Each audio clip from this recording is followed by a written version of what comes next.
Have you considered using Pinterest for your business? Maybe you've had a dabble, but decided that it's not for you. It's just far too complicated.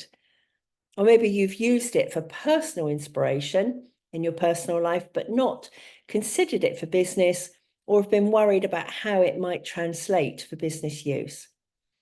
Well, I'm here today to provide you with some reasons why you might want to look again at Pinterest for business.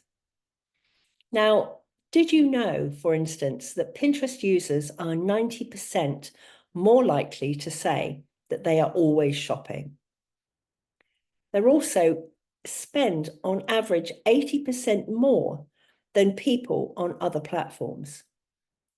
And they have a 40% bigger basket size. Isn't it time that you considered harnessing the power of Pinterest for your business? Now, sure, Pinterest isn't the biggest platform, 430 million monthly active users, I believe, at the time of recording.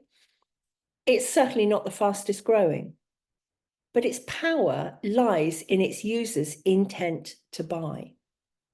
And that's perfect for your business, because whatever your area of business, whether you're products-based, service-based, whether you're an MLM, whether you're a small craft maker who usually sells on Etsy or other similar platforms, for example, there is a place for you on Pinterest.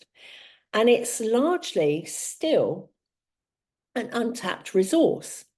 It is predicted in the next 18 months, 2 years, to become a much more go-to resource. So why not get in now and use the power that's there whilst it remains relatively untapped? So I'm going to share with you 3 key tips to using Pinterest for your business. The first one is to be clear on why you're using the platform. Otherwise, you're just rolling around in the dark and wasting your time. What is it that you actually want to achieve in using the platform? Is it that you want to grow your followers? Okay, so how much each month? What's the target that you have in mind? Do you want to drive traffic to your website? How are you going to measure that? Spoiler alert, Google Analytics is really good. It works hand in glove with Pinterest to help you find that information and to use that information to inform your forward strategy. Second point, understand your target audience. You really can't know enough about your target audience, the people that you're looking to bring into your business as customers, because no business applies to or is attractive to everybody. You will have a smaller niche area of focus of people that you want to attract, the sort of people who would have you doing a happy dance were they to walk through your door right now. So what information is your target audience looking for? What is the pain that you can solve? What's the itch that they have that your products, your services are going to scratch? Use your Pinterest to target their needs. It's not about you, never about you. So although you need to create a business Pinterest account, you can still use that for personal use. It's just that you need to keep those personal boards, personal pins private. And that's very simple to do. Make sure that everything on your business account is pinpointed towards the needs of your target audience. You might also want to consider what your target audience's wider interests are. Outside of that immediate challenge that they're facing, that they've got to find the answer to, what is it that they're interested in? Because the third point I've got is that you should aim to create a varied resource for your target audience. It's a bit like walking into a library and seeing the books from every different subject area there are. Okay, some of those books in that library are not of interest to you. But when we understand the wider needs of our audience, the wider interests, then we can start building up content that appeals to them in all of their different areas of business plus personal life. Now, that means that we don't just stick to our own content and pinning that, but we use other people's content. We repin other people's content so that we create our own resource of valuable information. Now, the key here is quality. Make sure that everything you pin that isn't your own is of a quality that you're happy to promulgate to your target audience. Now, you should be using a ratio of perhaps 50-50, 60-40, 70-30, whatever, somewhere around that sort of ballpark of your content versus other people's content, so that you've got a varied resource, everything there that could attract your target audience and could keep them coming back for more.